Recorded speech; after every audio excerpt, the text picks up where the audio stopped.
cette séquence 500K, nous nous intéresserons aux questions Nord-Sud avec Florence Chauvier. Elle est animatrice pour Annoncer la couleur, un programme fédéral d'éducation à la citoyenneté mondiale. Je m'appelle Florence Chauvier, je travaille pour Annoncer la couleur en province de Namur. Annoncer la couleur est un programme fédéral d'éducation à la citoyenneté mondiale.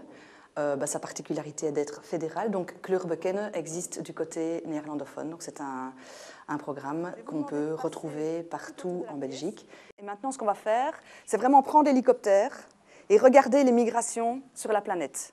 Alors notre métier, je dirais, c'est de proposer aux enseignants, aux animateurs, aux éducateurs qui travaillent avec des jeunes qui ont entre 12 et 18 ans, des outils pédagogiques et surtout des démarches pédagogiques qui leur permettent à eux de sensibiliser les jeunes sur les interdépendances Nord-Sud. Donc les interdépendances Nord-Sud, ça concerne des thèmes comme la mondialisation, comme les migrations internationales, comme la coopération internationale, comme la démocratie au Nord et au Sud. Donc vous représentez ici, vous êtes 25, et à 25, vous représentez la totalité de la population mondiale.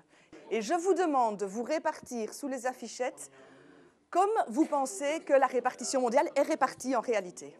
Et donc voilà, on profite de 2 jours souvent pour les rassembler en un lieu comme aujourd'hui et leur permettre de découvrir des outils pédagogiques et de les mettre ensemble dans une démarche pédagogique qui leur permette de toucher leurs élèves de manière spécifique. Et vous allez répartir les chaises sous les affichettes en fonction de ce que vous pensez que peut être la production de richesse sur la planète.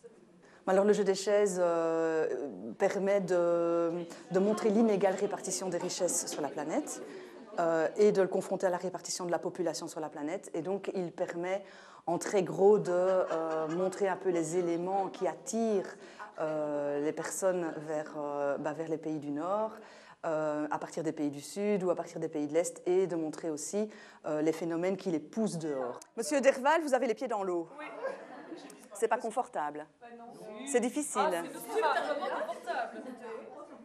On garde bien les pieds soulevés là-bas. Et donc voilà, ça permet d'entrer dans des débats sur cette thématique, ou en tout cas d'amener du contenu, mais notamment, oui, sur l'exploitation des richesses, sur la dette, sur les plans d'ajustement structurel, sur la manière dont le FMI, la Banque mondiale fonctionne. On peut partir sur un tas de thématiques qui vont intéresser les enseignants sur les dictatures, sur la colonisation, donc sur plein de thèmes comme ça. Et il n'y a pas que l'Afrique, évidemment. Il y a le phénomène Chine, pour le moment. Il y a un tas de phénomènes actuels qu'on peut aborder et qui sont liés à la mondialisation au départ du jeu des chaises. Donc le jeu est vraiment, je vous l'ai dit, une réduction de la réalité. Donc il faut renuancer, recomplexifier après. Donc effectivement. Alors maintenant, ils vont avoir une animation qui est un petit peu plus, comme on l'a dit tout à l'heure, scolaire, donc qui est peut-être plus facile à mettre en place en classe directement. Et puis cet après-midi, on va leur permettre déjà de passer au projet, donc autour de thématiques qu'ils ont envie d'aborder. Ensemble, il y a plusieurs enseignants d'une même école qui sont là, et de plusieurs écoles. Et donc, soit ils vont travailler par école en disant « tiens, on pourrait mettre tel projet en place », soit ils vont se rassembler par matière et dire « tiens, voilà, je verrais bien une séquence pédagogique comme ça ou comme ça ». Il n'y a pas de richesse en Afrique ? Si, c'est exploité par des sociétés internationales, multinationales. Un exemple ? Chinois. C'est un métier de contact et d'évolution permanente, de curiosité, d'apprentissage.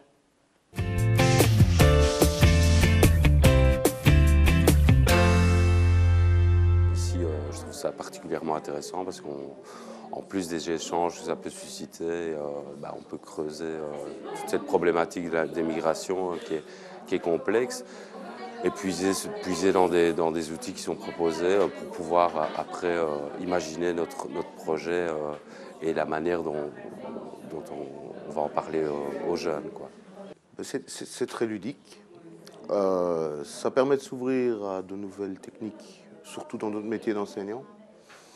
De là, toujours à savoir si on saura l'appliquer dans notre classe, dans notre contexte, avec nos élèves et leurs connaissances, leurs prérequis, c'est toujours le doute. Donc probablement qu'il faudra essayer et puis pouvoir tirer les réelles conclusions par rapport à ce genre d'animation.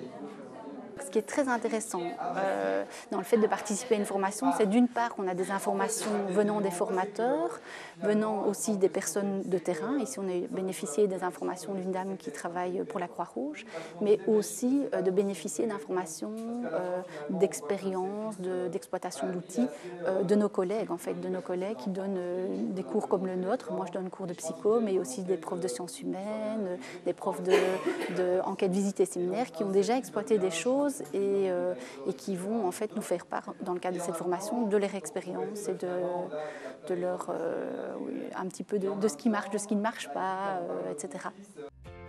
Vous êtes à la recherche de ressources pédagogiques. À côté des formations et des appuis à projets, Annoncer la couleur dispose également d'un répertoire en ligne. Il comprend plus de 200 ressources, de quoi donner de l'inspiration pour vos cours et animations.